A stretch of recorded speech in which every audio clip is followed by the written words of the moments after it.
All right, cool.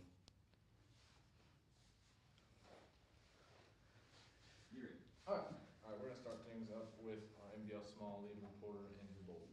Hi, Coach. Nice to see you. Thanks for Good to see coming you. today. Yeah. First question for you. As a former assistant with Maysville, now you're back in the head coaching position. Just what's changed in the program from when you were there to where you are now? Yeah, it's a good question. I've been going for 8 years now. I was there the first 5 years. My first 5 years teaching was Coach Clark's first 5 years at Maysville as well, and it was a really cool experience. Especially we had a lot of success. Those first 3 years we made the playoffs and had a couple playoff wins, and which was the first time in Maysville history. So we got to kind of experience that, which is really cool. Um, as far as what's different now. It's hard to say. I mean, offensively, like obviously, I'm coming up with a new offense anyway. But I know Coach Clark was a wing T guy. And I think they got to the point where they kind of tried to incorporate the spread a little bit into that. So which is what we run. So I think it made it a little bit easier actually with the transition from wing T to spread for the kids to understand, which is helpful. Obviously, I wasn't necessarily part of his plan, but it just happened to be that way. The basketball program, obviously, at Maysville has had some success. They just won the state championship last year. That success wasn't there when I was there the first time. They were a solid basketball program, but obviously not to that level. So having some of those kids now on the football team as well, I think it gives a little bit of a different perspective, and it actually kind of, I think, helps with the belief that what can be possible, if you put the work in. That might be one of the biggest differences, I think.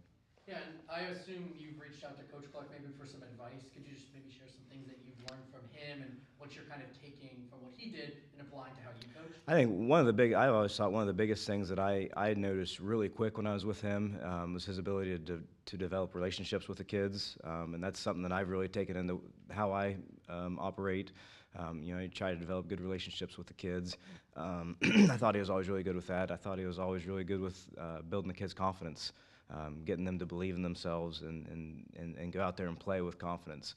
And I'm not sure that I'm as good as he was at that, but I try to do that to the best of my ability as well. Yeah, and then obviously you kind of mentioned the change in the scheme and kind of what you're bringing in offensively. Just what has the buy-in been like from the players? How have they transitioned into what you're doing compared to what they've had for the last couple of years? It's been as good as I could ask for, honestly, from the coaches and players. And, as far as the coaching staff, there's some that was with Coach Clark last year, and then some a couple new guys, and then a couple guys who were on his staff when I was there the first time that have been away for a little bit who have come back. So we've kind of got a mixture of different types of guys, and I think it feels like to me the coaches and players have all been pretty well all in. And the times that I've kind of the things that I've done differently than Coach Clark in the past, I think they've accepted it well, and I think a lot of times kids now, like if you give them a reason, if you kind of give them the why behind what you do, there's a lot better chance that they're going to buy in, and we try our best to do that as coaches.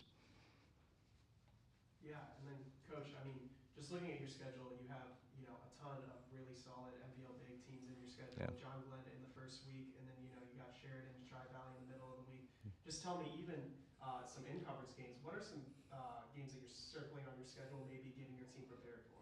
Well, first off, I think, in my opinion, and it's a little bit biased, obviously, because I've only spent time coaching in the MVL, but I think the MVL is about as good as it gets as a league. Not just athletically, but also the coaches around the league are top-notch, in my opinion.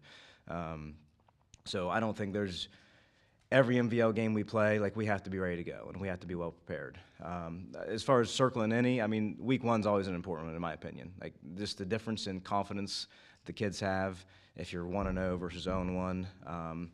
Especially right now because the past few years Maysville has been right around 500 and haven't been able to get over that hump in a little while. I think if you're able to start off 1-0 against a really good John Glenn team, I think the kids will be playing with that much more confidence moving forward. And then just one follow-up. I mean, you talk about wavering at that 500 mark for the past couple of years. Just tell me, what does it take, in your opinion, maybe to break through that threshold and get to the playoffs and win games in the playoffs, maybe? I think a lot of it just has to do with belief. I really do. That confidence piece of it.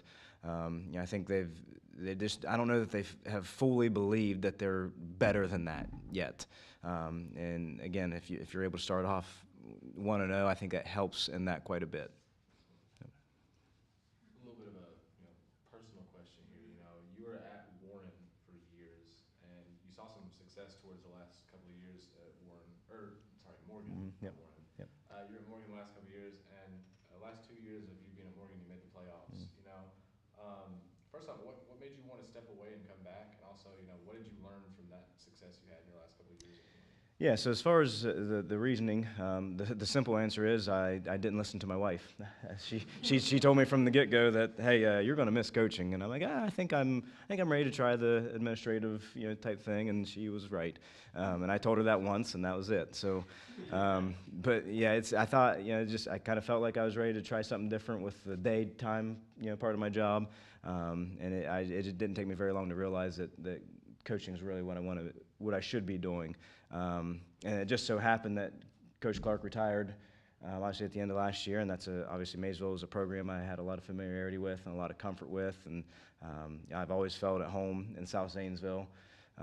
So it just happened that, again, I learned pretty quick that I probably made a mistake in stepping away, and then having this particular program, the job open up, it just so happened to work out well as far as that goes.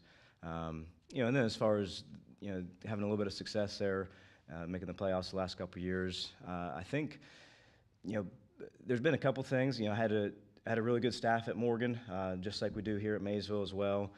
So I kind of learned how to be able to trust those guys on staff, not just coaching their positions, but listening to their ideas when we're game planning and things like that. And I think we got pretty good at being strategic about where we put kids and try to put them in the best place to be successful. So as far as the football side of it, that was maybe one of the biggest things that we had to work to make sure we got the right people in the right places at Morgan, and I think we've continued that fairly well so far at Maysville. And again, I think it comes back to what I spoke on earlier as far as the belief and the confidence. That was a big thing too at Morgan, was getting the kids over that hump of believing that they belonged every Friday night, no matter who we're playing. What did you miss most about coaching when you kind of stepped away for that time period? The relationships with the kids. That's easily, I think, number one. I realized really quick that that's why I got into teaching and coaching to begin with, was to have good relationships with kids and try to help build them up and turn them into better athletes and better people. And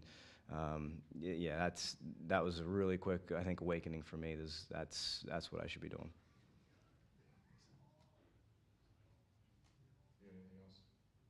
I'm just wondering, obviously with the changes in the playoffs, going down to 12 teams, and then obviously you guys are in a competitive region. I think you have 4 teams in your region on your schedule. Just how much more challenging is it now to fight for a playoff spot when there's 4 less teams and you're playing in a competitive region? Sure, yeah, it's getting closer to what it used to be, right? With when there used to be just 8 teams. It's definitely like you gotta.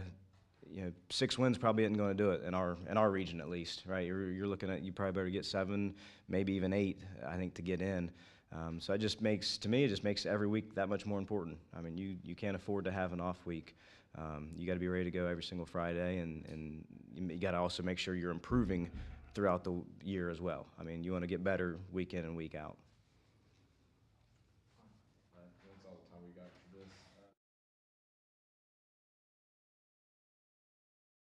You have the other mic back up.